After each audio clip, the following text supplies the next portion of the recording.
তো শুট করে আবার আমার উপদেষ্টা বানাতে গেছে চোর একটা আবল তাবল কথাবার্তা বলতে থাকে। আবার আপনার কাছে চিঠিও দিছে দেখলাম আর খোলা চিঠি। খোলা খোলা চিঠি আর কি। এটা খারাপ আর কি, একটা ইয়ে আর কি। না, খুব উপদেষ্টা বানাও দিন আমি এক নজর পরে ফেলাই দিচ্ছি।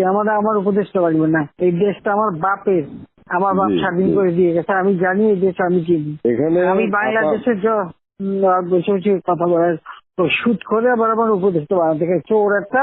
ও বলছে গ্রামীণ ফোনের সব ইনকাম গ্রামীণ ব্যাংকে যাবে, যে টাকা গ্রামীণ ব্যাংক গরিব মানুষের সাহায্য করবে। আর এই কথা করে আমার কাছে ওই গ্রামীণ ফোনের ব্যবসা দিয়ে ইউজ একটা টাকা পর্যন্ত গ্রামীণ ব্যাংকে দেয় নাই। আমি 400 কোটি টাকা গ্রামীণ ব্যাংকে দিচ্ছি, 400 কোটি টাকা। ওটা তার অন্যান্য প্রতিষ্ঠানে লাগাচ্ছি আর কি।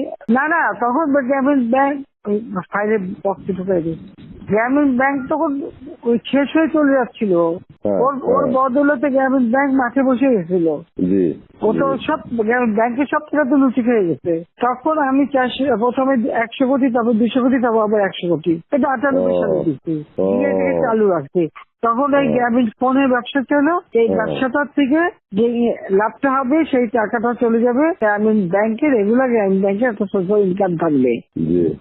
এই বলে ব্যবসা নিয়ে তখন যখন ব্যবসা নাই, তোমার বলে রাখি, যদি কোনদিন প্রশ্ন ওঠে বলতে পারবা, 51% মালিক হলো বাংলাদেশ আর 49% হলো নরওয়ে কোম্পানি।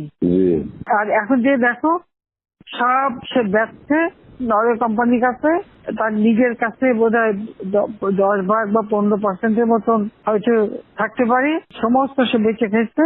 আর একটা টাকা কোনোদিন গ্রামীণ ব্যাংকে এখান থেকে দেয় নাই। আর আমরা সবচেয়ে বেশি ফ্যাসিলিটি তাকে দিচ্ছিলাম, রেলওয়ে, ফাইবার অপটিক ব্যবহার থেকে শুরু করে সবকিছুতে তাকে এক্সট্রা সুযোগ দেওয়া হয়েছিল। ওইভাবেই তো গ্রামীণ ফোনটা তো অন্যদের থেকে সে সবচেয়ে বেশি সুবিধা পাইছে। চোর একটা রক্ত চুষে খাইছে সব। আমি বলছি যে রক্ত শোষা, গরিবের রক্ত শোষা। যে 30% তার হিসাব করলে 30% সুদ হতো। সে যা গ্রামীণ মানুষকে যে লোন দিত, তাতে তার যে কম্পাউন্ড ইন্টারেস্ট যদি আপনি ক্যালকুলেশন করেন, 40-47% হয়ে যেত। দেখে এমন হয়, তাহলে আর লোকের আর কি থাকবে, ও তো গরিব আরো বেশি করে হয়ে যাবে। হিলারি ক্লিন্টনে, তোমরা তো ইতিহাস যাও না, হিলারি ক্লিন্টনে নিয়ে গেছিল যশোরে, তার হাত দিয়ে গ্রামীণ ব্যাংকে ঋণ দেওয়ালো।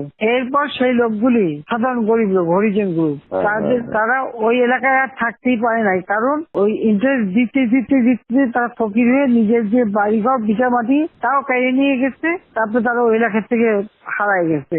দেন আমি খুঁজছি, একজনের পাশে খাগড়াছড়ি, সেখানে যে এসে কাজ করে খায়, আর একজন বোধহয় নীলফামারী নদী আসবে কোথায়, যে এরা ওই পরিবার সদস্য ওই এলাকা থেকেই হারায় গেছে।